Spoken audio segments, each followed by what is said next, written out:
Bem-vindos a mais uma edição do Duelo de Ideias. Estamos mesmo em cima das eleições autárquicas, mas não quer dizer que este programa debate essencialmente a questão das eleições. Nós estamos aqui para conversar, para entrevistar, enfim, para dar aos nossos espectadores do melhor que há. Ora, hoje temos João Ponte, recandidata-se à Câmara da Lagoa e está connosco nesta edição do Duelo de Ideias.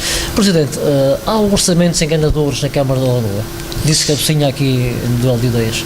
Boa tarde, antes de mais nada, e agradecer o convite para estar aqui neste programa, que é um motivo de grande satisfação e também prestígio poder falar aqui com o grande homem da palavra. Não é mentira, mas gosto de não há orçamentos enganadores. O que aconteceu durante alguns anos, mas isso tinha a ver com uma questão, eu diria, quase cultural das autarquias, não é? Mas que também não era correta, não é? Os, orçamentos, eram executados em função da despesa e não da receita, o que levava de facto a que havia taxas de execução mais baixas, não é? Agora, isso é um processo de aprendizagem normal e que nos últimos anos a Câmara fez uma evolução muito positiva, e o que é facto é que hoje, no último ano, já concluímos ou fechamos o nosso orçamento com taxas de execução dos 70%. Mas esse não é um problema só da Lagoa, é um problema, geral que havia com os municípios. Com a lei dos compromissos, a situação, alterou-se, não é? Porque na prática nós só podemos fazer despesas se tivermos a tesouraria em termos efetivos e obviamente que agora as coisas estão perfeitamente, controladas. Portanto, não diria que era orçamentos enganadores. Foi a única forma que havia, e isso foi explicado várias vezes nas reuniões de Câmara, quando o Sr. Cabecinha era vereador, que era a única forma que nós tivemos também de criar desenvolvimento e de promover o crescimento da Lagoa. Porque se assim não fosse, nós hoje estávamos parados no tempo. E, quer dizer, estávamos pobres na mesma, mas a Lagoa não tinha evoluído e houve uma grande requalificação da Lagoa, que acho que isso é indiscutível, não é? A Cabecinha fala assiduamente na dívida, fala nos 36 milhões, verdade, mentira? Olha, o Cabecinho é professor, não é? Portanto, o professor tem a missão de ensinar, não é? Agora, eu não vou ensinar ao Cabecinha qual é a diferença entre uma dívida e encargos futuros, não é? O que está aqui em causa e o valor que eles, referem, que eu entendo até do ponto de vista para lançar a confusão nas pessoas e no fundo dizer, olha, a Câmara da Lagoa que está com uma dívida muito excessiva. O que estamos a falar é encargos futuros, não tem nada a ver com a dívida, porque a nossa dívida consolidada do município são 24 milhões de euros. Aliás, eu tenho aqui o relatório do Tribunal de Contas e é claro em relação a essa matéria. Aliás, posso ler, diz que à data 31 de dezembro de 2011 a dívida consolidada do município de Lagoa ascendia a 24,5 milhões de euros. Portanto, que é a dívida do município e das empresas municipais. Agora, diz outra coisa, que é completamente diferente e que não é dívida, que são os encargos futuros da dívida, ou seja, aquilo que o município vai pagar ao longo dos anos, estamos a falar à volta de 26 anos, que corresponde à amortização do capital mais os juros. Agora, nós nos próximos 25 anos, vamos pagar em vencimentos, por exemplo, 50 milhões de euros. Isso não corresponde a uma dívida, isso corresponde a um encargo futuro que a administração local vai ter com os funcionários, portanto não corresponde a dívida.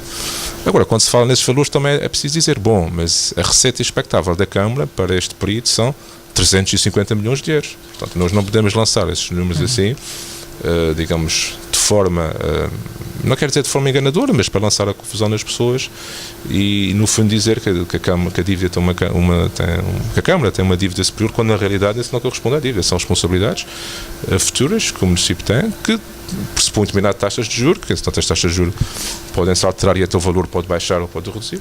Portanto, é isso só que está em causa, mas pronto, o PSD, aliás, já estamos acostumados com esse tipo de política do PSD de lançar confusão. Aliás, eu trouxe aqui, não com um tom provocatório, mas o Cabecinha fazia parte da equipa que há 8 anos atrás, uma semana antes das eleições, distribuiu uns vales desses pelas portas dos eleitores na Lagoa e dizia assim: estamos a par das dificuldades da sua vida, queremos ajudar e este parece um bom começo. Se o Rui Menezes for eleito presidente, este vale dá-lhe direito a 100 euros em alimentos. Portanto, isso mostra também um pouco a ética ou a falta de ética política que esta equipa, que é a mesma, né, que Caio Tebano se candidatou à Câmara da Lagoa, mas enfim, os lagoenses de forma serena decidiram o que é que querem. O Presidente tem uma vontade, em caso seja reeleito, a questão da eletricidade, pretende alterar para LEDs, mas parece-me que não dá a entender que não deve haver uma consonância com a EDA. O que é que se passa? Não, a questão de fundo aqui é que nós, os municípios, pagamos uma fatura muito elevada com a iluminação pública e somos os únicos no país, né, os municípios, que assumem de forma indireta, sem qualquer compensação, este custo. Na Madeira a situação foi resolvida de forma muito inteligente pelo João Jardim, com um despacho, com um decreto regulamentar em que passou essa digamos, responsabilidade para os municípios, mas por outro lado permitir que a eletricidade da Madeira pagasse umas rendas aos municípios, só que a coisa correu mal, porque entretanto a entidade reguladora não considerou, digamos, esse custo no custo total do sistema. No continente, a eletrificação, digamos, surgiu de forma diferente do que acontece aqui nos Açores, do que aconteceu nos Açores, perdão, e na realidade é que nós assumimos esse custo diretamente. E então o caminho tem que ser para a pança. E neste momento, a única alternativa que existe é o tipo de tecnologia, porque aquelas experiências que nós fizemos ao longo destes últimos 2 anos, apaga a iluminação, desliga mais cedo, apaga mais tarde, enfim, só deu desconforto às pessoas e em termos práticos não originou nada, porque entretanto o tarifário foi revisto e o IVA aumentou, ou seja, aquilo que se papou em termos práticos foi absorvido por esses aumentos. Portanto, e eu julgo que a solução será a mesma tecnologia LED. A EDA num passado recente era muito resistente a esse tipo de tecnologia, porque ainda não estava suficientemente experimentada, mas julgo que temos que caminhar muito rapidamente para isso, porque no caso da Lagoa estamos a falar num valor, digamos, muito significativo que pagamos por ano em iluminação pública e que neste momento, dadas as dificuldades, tínhamos que poupar pelo menos à volta de 40%, que era, digamos, os números que existem. Sr. Presidente, muito obrigado por ter aceito o nosso convite para este duelo de ideias, que neste período eleitoral é menos duelo do que ideias, porque convém, na nossa perspectiva, saber o que é que os candidatos pensam e que ideias é que têm para o município. Mas eu não resisto a fazer uma pergunta que está engatilhada na minha cabeça há anos sem fim, e que o senhor é o representante dos cidadãos da Lagoa, já não são vilões, não é? Eu peço que isso se deve à sua administração, não é? A gente já lá vai à questão da cidade. Eu sempre notei, na minha advocacia de 50 anos, praticamente, que as pessoas distinguem profundamente, como não há em mais parte de Ilha de São Miguel, o Rosário de Santa Cruz. A rua tal, Santa Cruz. A rua tal, Rosário. Quando para mim aquilo é tudo Lagoa, não é? Porquê? Porquê é que há esta diferença, como se fossem duas autarquias dentro de uma autarquia? O que é que se passa na Lagoa que aquela gente parece que não pertencem ao mesmo corpo municipal? Eu julgo que isso já não acontece, né? Já não acontece tanto. Eu julgo que tem a ver por razões históricas, digamos, o povoamento e o crescimento surge, digamos, dentro da vila, surge mais por Santa Cruz, né? Mas depois, mais tarde, é o Rosário que se afirma, digamos, como polo de desenvolvimento. Há uma grande concentração de serviços no Rosário, o comércio, enfim. Então, há uma certa emulação dos de Santa Cruz em relação ao Rosário. Exatamente. Até porque a Câmara fica a meio, não é? A Câmara fica, mas fica na freguesia de Santa Cruz, aliás. Mas quase na extrema, não é? Ou não? Sim, na extrema, digamos, poente. Mas já não um pouco a Água Retorta, que também tem 2 lugares importantes. Sim, e a igreja ficou aliás, meio. os mais barristas do Rosário dizem que Santa Cruz só tinha, né? A Câmara e o cemitério, não é? Que era, digamos, quase uma provocação. Essa rivalidade porque é? O que é que há famílias diferentes nos 2 lados? Nota na sua administração alguma? Não. Agora, nota-se as pessoas são diferentes. Realmente, nós temos um concelho muito pequeno mas pensando no Rosário, Santa Cruz, mesmo Água de Pau, as pessoas do ponto de vista de relacionamento, são pessoas diferentes. Isso tem a ver com a história, enfim, Esperemos pela saída do meu próximo livro que vai tentar explicar um pouco isso. Já agora que falou em Água de Pau, já com o seu adversário nestas eleições, falámos nisso. Ele diz que a Água de Pau, que é, digamos, o castelo do Partido Socialista, que é ali que existe o baluarte principal do Partido Socialista dentro do Conselho. Isso é verdade? Não, acho que não faz qualquer sentido. Mas a Água de Pau sempre foi socialista. Sim, a Água de Pau desde 89, quando a autarquia virou PS, passou do PSD para o PS, sempre votaram no PSD. O único núcleo resistente que havia era Santa Cruz, que sempre votou PSD, mas quando, portanto, é seu natural Santa Cruz e vive em Santa Cruz, e quando me recandidata à Câmara, é a primeira vez que Santa Cruz vota para a Câmara no PSD, apesar de continuar a votar até às últimas eleições no PSD. Não fazem milagres, não é? Mas neste caso fiz. porque para a Câmara ganhei, mas... Sim, mas estamos a falar a nível de freguesia. Sim. A nível de freguesia... Sim, mas Como é que explica que no coração da Lagoa a oposição tenha ganho para a freguesia? Quando o Chu ganhou para a Câmara, naturalmente, não é? Sim, ganhei para a Câmara, exatamente. Foi a primeira vez que o PS ganha para a Câmara na freguesia de Santa Cruz. Em 2000... Como é que se percebe essa... As eleições autárquicas são eleições muito especiais nesse sentido, ou seja, as pessoas identificam-se muito com a pessoa e não com o partido. Daí que o António Augusto foi um excelente autárquico, sempre o disse, sem qualquer problema. Parece-me que isto pode ser válido para o país inteiro. Tenho ouvido falar realmente muitas vezes nessa personalização das autárquicas. Mas a verdade é que o Partido Social Democrata tem um programa completamente diferente do Partido Socialista. As pessoas não percebem essa diferença. Mas percebem. Agora, o que está em causa em eleições locais e para as juntas de freguesia tem muito a ver com quem é o líder, não é? As freguesias para a Câmara também, não é? E para a Câmara também. Ou seja, se as pessoas identificam que aquele candidato é o candidato que defende melhor os interesses da freguesia, é um candidato que tem competência, enfim, que tem um conjunto de qualidades que as pessoas identificam-se com ele, é esse candidato que ganha, independentemente do partido que for. Aliás, nós temos o exemplo da Ribeirachão, onde a Albertina, que foi candidata pelo PSD e ganhou as eleições, entretanto chateou-se com a estrutura do partido, foi como independente pelo PS e continua a ganhar eleições com 70% dos votos. Mas eu percebi isso em relação aos independentes, porque os independentes não estão amarrados, entre aspas, a uma doutrina. A verdade é que o Partido Socialista, principalmente nestes últimos 16 anos, demonstrou que não tem nada a ver em termos sociais, quer dizer, o Estado Social do Partido Socialista não tem nada a ver com o Estado Social do Partido Social Democrata. E menos ainda com o da democracia cristã. Perfeitamente de acordo. E as pessoas ainda não perceberam que há essa diferença. Eu digo isto porque Santa Cruz deve viver a nata da Lagoa, não é? A Lagoa foi durante anos e anos uma espécie de Atenas bicalense, não é? Onde se debatiam as grandes ideias. Sim. O professor Jorge Amaral e os amigos da Lagoa, toda a ilha cultural ia para ali. Essa gente não sabe melhor que os outros fazer a diferença entre a ideologia do seu Partido Socialista e a ideologia social-democrata. A verdade é que tem feito, e na realidade, né, o José Martins Mota teve lá 4 mandatos. Eu já tive 2, se tudo correr bem, fico mais um. Né? E as pessoas têm votado nas propostas, nos projetos do Partido Socialista. Independentemente do partido até não ser um partido com muitos militantes. A Conselhia da Lagoa não chega a 200 militantes, num conselho que tem 15 mil militantes. Como vê, não há muita militância. Agora, as pessoas identificam-se... O José Martins Mota era diabolicamente simpático, não era? Um indivíduo acima da média em relação... porque era das poucas câmaras socialistas que São Miguel tinha na altura de Mota Amaral, não é? Sim, a uma altura, em 89, naquele ano que o PS ganhou muitas autarquias em coligação até com o CDS, ou depois perder, né, em 93. Em 93 havia poucas câmaras.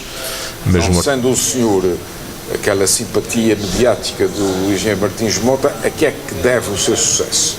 A que é que acha que deve o seu sucesso? Bom, de facto, eu e o Martins Mota não temos sistemas diferentes. Agora, estranhamente ou não, é conseguir melhores resultados que o Martins Mota nas 2 eleições. Não ganhei quase com 70% dos votos. O Engenheiro Martins Mota tinha ficado por 50 e tal. Quer dizer... Sim, mas o senhor concorre com o governo socialista. Sim, concorro já com o governo socialista. E ele concorre ainda em social. Sim, mas também concorrei com governos com o Carlos César, não é? Portanto, o Carlos César fica digamos, entre em 96, o Martins Mota só sai em 2005. Eu julgo que tem a ver, quer dizer, não há receitas para isso, quer dizer, toda a gente me conhece, uma pessoa humilde, simples, vindo de gente pobre, como se costuma dizer, fiz o meu percurso na Lagoa normal, depois fui estudar para o continente, voltei, trabalhei na EDA, entretanto tive um convite para ir para a Assembleia Municipal, depois tive 4 anos lá, entretanto fui para vice-presidente do Martins Mota, tive 1 ano no governo, tive 2 anos no governo, fui deputado, tive 6 anos na Norma, mas sempre fui uma pessoa como técnico, o senhor é formado em engenharia. Engenharia eletrotécnica. Como técnico, gosta de exercer o cargo político de Presidente da Câmara, de representar os cidadãos da sua cidade? Eu adoro ser Presidente da Câmara, adoro, acima de tudo... Porquê? Qual é... Não é pelo cargo em si, mas por aquilo que nós fazemos pela nossa terra, pelo facto de ter capacidade de ajudar as pessoas, não é? Por ver a nossa terra crescer, por ver a nossa terra desenvolver-se. No fundo são esse conjunto de situações que nos dá, digamos, um estímulo muito grande para gostar de fazer aquilo que gostamos. Mas não se sente profissionalmente frustrado por não exercer a especialidade que escolher? Não, nunca tive tempo para pensar nisso, né? Naturalmente que agora com a limitação dos mandatos, que isso eu, digamos, concordo plenamente, obviamente que essa questão se vai colocar daqui a 4 anos, portanto se ganhar as eleições que me espero, obviamente que perdi uma série, durante esses anos, tenho que reconhecer, perdi uma série de oportunidades profissionais, mas de qualquer das formas, aquilo, digamos, os ganhos que tive nessa perspectiva de poder resolver os problemas às pessoas, poder resolver muitos problemas, ver o meu concelho a crescer, digamos, há de compensar esses prejuízos profissionais, não é? Eu fiz a mesma pergunta ao Dr. Ricardo Rodrigues. O Dr. Ricardo Rodrigues foi das pessoas mais prejudicadas, o advogado mais bem pago dos Açores, e de um momento para o outro reduziu-se ao vencimento de deputado, que é uma miséria ao pé daquilo que ele ganhava. E ele também não sente frustração. É engraçado que a política consegue compensar, digamos... Não é política, eu não me considero um político. Eu costumo dizer que sou um técnico emprestado a funções... Mas isso é a conversa dos tecnocratas, não é? Durante muitos anos foram os advogados e os homens de direito que geriram as câmaras. Agora são os técnicos, portanto, que têm mais ligação aos problemas que se põem. Eu depois de ser autarca, temos uma liberdade muito grande, não está subjugado às questões políticas, às questões partidárias, não é? Que eu acho que isso é extraordinário, não é? Ou seja, se nós entendemos defender, não é? Como já defendi muitas vezes contra o meu governo, que é preciso fazer isso e isso, não é? Se fosse membro do governo nunca poderia fazer isso. Não teria essa liberdade. Isso é qualquer coisa de facto extraordinária. Agora para outra questão. O senhor conseguiu que a Lagoa fosse promovida, entre aspas, ao Estatuto de Cidade. Merece. A Lagoa merece isso. Ou foi uma conquista pessoal sua, devido ao seu prestígio, dentro do partido e junto ao Governo Regional, junto à Assembleia? Não tem nada a ver com... Foi a Lagoa que se impôs? Ou foi o João da Ponte que impôs a Lagoa? Acho que foi a Lagoa que se impôs, eu apenas dei um empurrão, não é? Porque de facto o que aconteceu ao longo desses anos, não é? Principalmente nos anos de poder local democrático, é que a Lagoa teve um crescimento notável, desenvolver-se do ponto de vista de infraestruturas e de serviços. Acho que foi algo extraordinário, né? Em termos de população foi o concelho que mais cresceu nos últimos 20 anos dos Açores, e isso é preciso dizer, é fruto do trabalho autárquico, do trabalho do governo, mas também do empreendedorismo e da capacidade dos lagoenses. Portanto, eu acho que acima de tudo este novo estatuto é um reconhecimento ao trabalho que os lagoenses fizerem, desenvolvimento e, digamos, e puxar para cima, é um termo que não se usa muito, mas eu gosto de dizer puxar para cima, né? Às vezes a gente puxa, mas puxa na horizontal, é puxar mesmo para cima, né? E de facto isso foi feito. Agora, eu cresci ouvindo das pessoas mais variadas, quer da Lagoa, quer de Ponta Delgada, que era natural que Ponta Delgada e a Lagoa se transformassem numa única autarquia.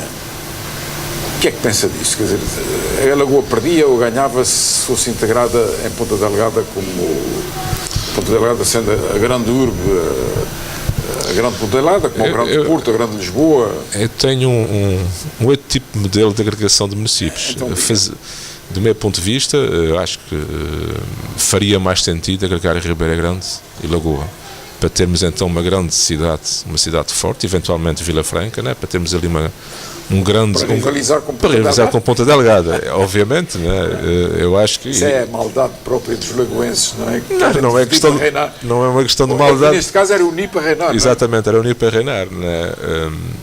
Agora, eu acho que não vai haver condições para agregar municípios, não me parece. Com as freguesias já foi... portanto, mais útil às populações esta divisão tal como está? Eu julgo que sim, porque não só por razões históricas, mas também por questões de proximidade, né? Eu acho que o poder local tem muito essa virtude de estar mais próximo das pessoas, de dar resposta mais rápidas às pessoas, tem que né? não é? Exatamente, é isso que temos feito. Por isso que hoje o reconhecimento que um autarca tem de freguesia, de Câmara, junto da sua população, é completamente diferente do que, com todo o respeito que merece, quer o Presidente do Governo, quer o Primeiro-Ministro. Isso aí é indiscutível, não é? Porque se qualquer cidadão quiser falar comigo, pode não falar naquele dia, mas amanhã fala comigo, e se me esperar à porta da Câmara, fala comigo de certeza, que não vai sair pelos fundos, não é?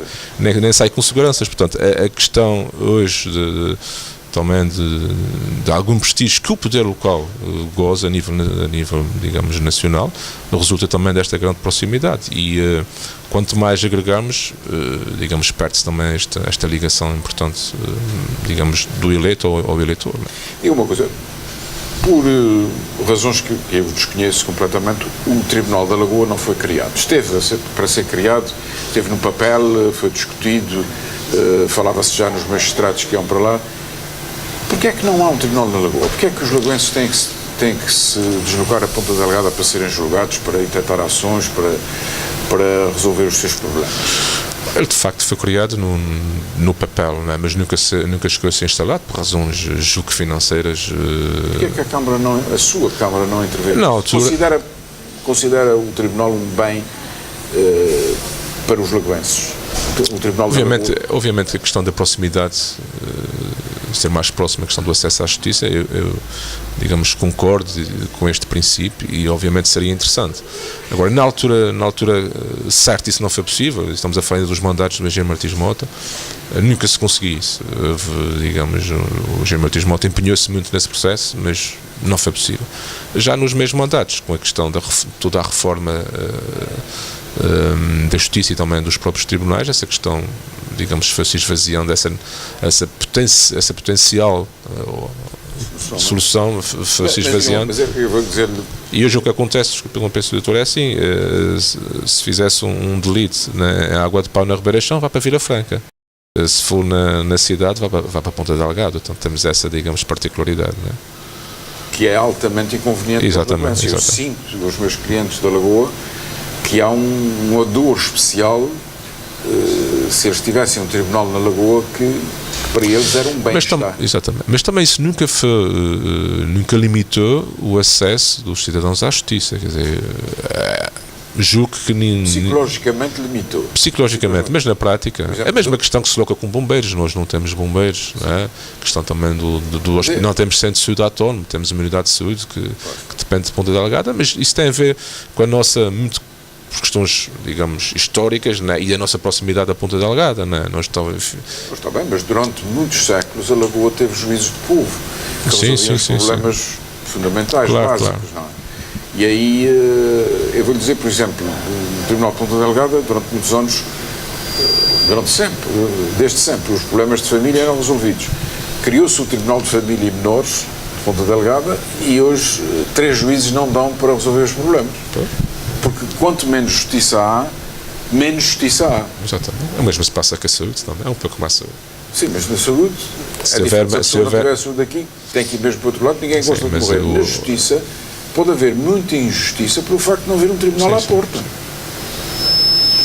Sim, eu reconheço, mas hoje com as boas ligações, eu julgo que essa questão... As boas ligações não ultrapassam, desculpe dizer isso, enfim, isto é a minha vida e até nem devia estar a falar nisso, mas enfim, estou falando com um homem inteligente. A questão psicológica é fundamental, porque ter um advogado ao pé da porta não é a mesma coisa que ter um advogado que não se conhece da cidade, enfim... Sim.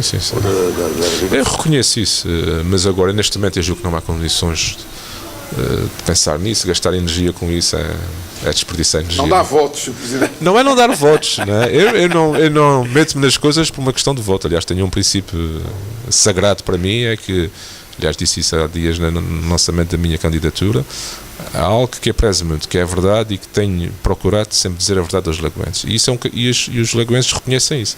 Isso é um capital de confiança que eu tenho com os lagoenses, que não troco isso por votos. Quem diz a verdade, nós não está cá. Diz o também é verdade, mas eu não troco isso por votos e não vou prometer coisas só para ser simpático. Já teve 2 mandatos. Quase 9 anos. O último ano com o Engenheiro Martins Mota, que entretanto renunciou, e 2, não é? Mais dois mandatos. Qual foi a sua melhor conquista nesses 9 anos? Quem considera pessoalmente o que foi o seu maior triunfo? A expressão certa é essa. É difícil encontrar, digamos, algo que represente isso. Eu diria que há um conjunto de intervenções que nós fizemos que me honra muito e que acho que é uma marca que nós deixamos no Conselho, nós, quer dizer, as 2 equipas que tivemos nesses últimos 8 anos, principalmente na área social. Nós acho que na área social fizemos um trabalho muito interessante na recuperação da habitação degradada. Eu hoje, quando passo na Lagoa e vejo muitos telhados com telha nova, não é? Muitas vezes as oposições dizem que nós damos telha para comprar votos e damos blocos. Não, mas eram pessoas que viviam sem um mínimo de condições, muitas delas sem casas de banho, com telhados em risco de cair. E nós investimos ao longo desses anos alguns milhões de euros, não é? Nessa área. E quando às vezes dizem, há endividamento, mas também há endividamento, mas nós também recorremos ao endividamento para libertar meios para fazermos outras coisas, na área social. No apoio ao associativismo. Considera que o seu triunfo, repito, é na área social? Acho que na área social deixamos uma marca muito interessante. E eu depois também... Teve efeitos colaterais maus, por exemplo, droga ou reinserção social difícil?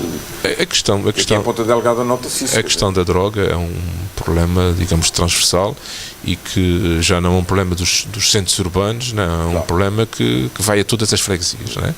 E nós na Lagoa temos esse problema. As coisas estão muito melhor neste momento por causa do programa da Metadona, que é um programa, digamos, de substituição, digamos, das chamadas drogas pesadas, não é? Nós também trabalhamos muito com eles, temos consultas, fazemos consultas grátis, disponibilizamos consultas, um médico faz consultas para acompanhamento dessas situações, e a situação hoje está muito mais interessante do que estava, interessante num sentido positivo, não é? A direita acusa o Partido Socialista de atirar dinheiro para cima dos problemas. Isso é verdade? Não é verdade. Aliás, nós, se algo que nós fazemos é, primeiro estudamos o problema, avaliamos e depois decidimos o que é que vamos fazer, não é? E isso é assim em todas as áreas. Aliás, atirar dinheiro nunca resolveu. Falava-se antes na questão do rendimento mínimo de inserção, que dava-se dinheiro às pessoas. Pronto. Mas até nisso as medidas já foram corrigidas, não é? E hoje há um conjunto de programas que até o Governo Regional disponibiliza e que os municípios aproveitam, na área, por exemplo, do emprego, não é? Só para ter ideia, nós neste momento na autarquia temos mais trabalhadores de programas de emprego do que do próprio quadro. No quadro pessoal temos 116 funcionários e fora do quadro temos 140. Estamos neste momento com quase 250 colaboradores, e que têm sido esses 140 colaboradores, com esses 140 colaboradores a mais, que temos conseguido fazer uma série de intervenções no Conselho, obras de administração direta.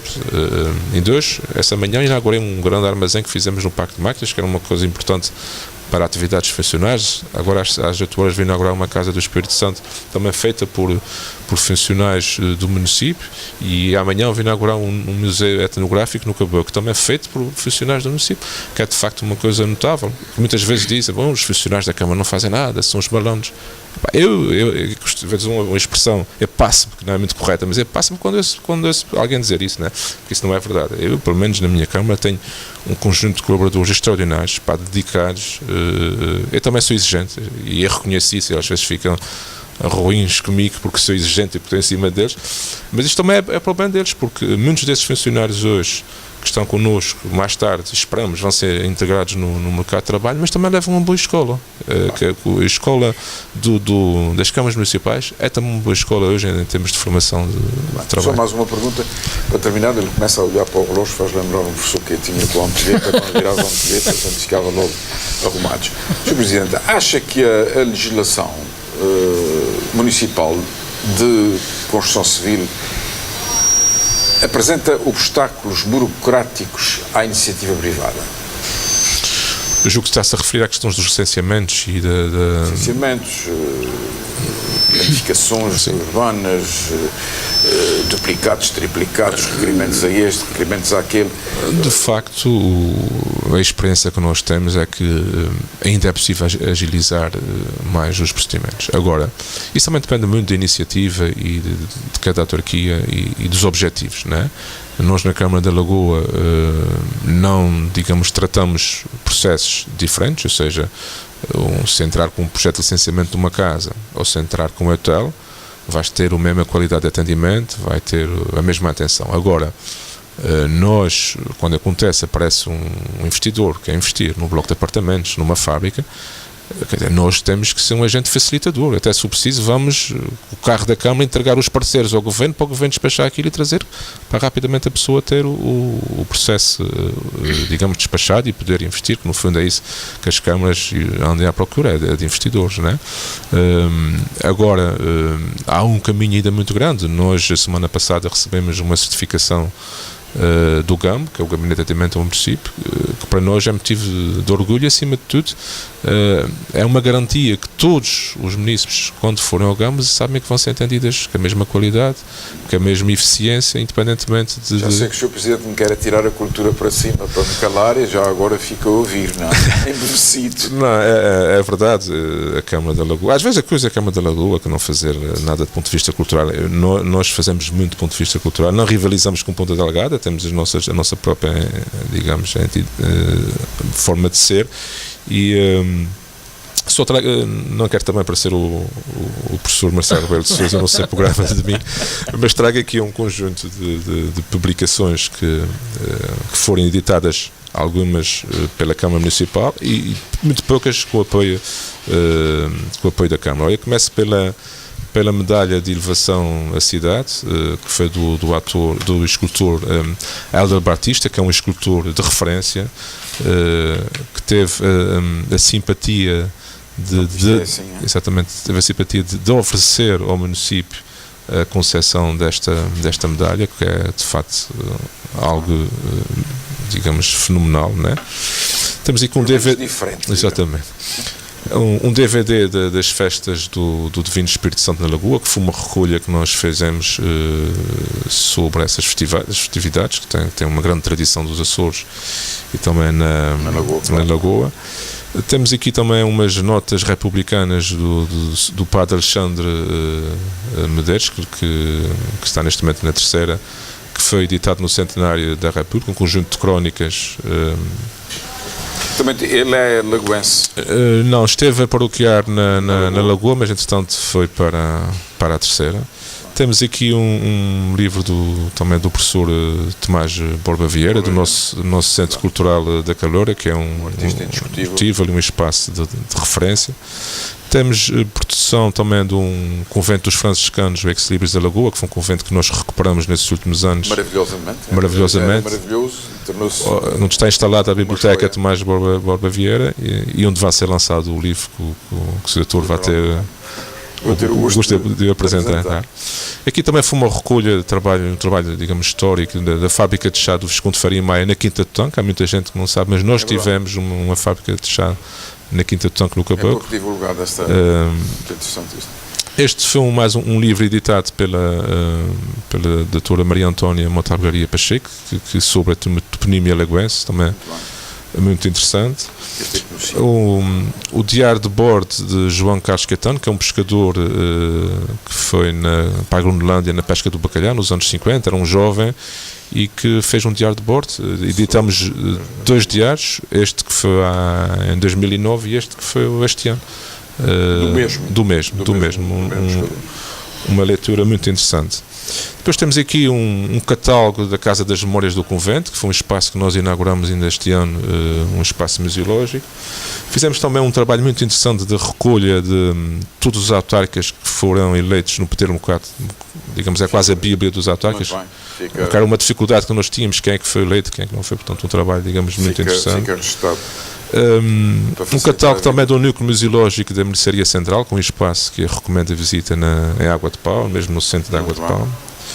Também um catálogo de uma exposição que fizemos sobre a cerâmica da Lagoa, que nós chamamos a porcelana dos pobres, né? Sim, e que foi durante séculos. E que foi uma riqueza do Conselho, né? Foi a nossa riqueza das mesas. Também um catálogo muito interessante de uma exposição de presépios. Aliás, nós faz parte do nosso manifesto a instalação do Museu do Presépio no Convento dos Franciscanos. O núcleo inicial é lindíssimo. Também um catálogo de uma exposição que fizemos da nossa Filarmónica do Rosário, a Lira do Rosário, que comemorou 90 anos em 2010. Mais recentemente, também um livro, uma publicação também muito histórica sobre a Fraternidade Rural, que comemora este ano 150 anos. É das Filarmónicas, a instituição mais velha do Conselho e das mais antigas dos Açores. Aqui também um catálogo de uma exposição sobre os 100 anos da República na Lagoa, que também há monárquicos na Lagoa ainda? Acho que há alguns.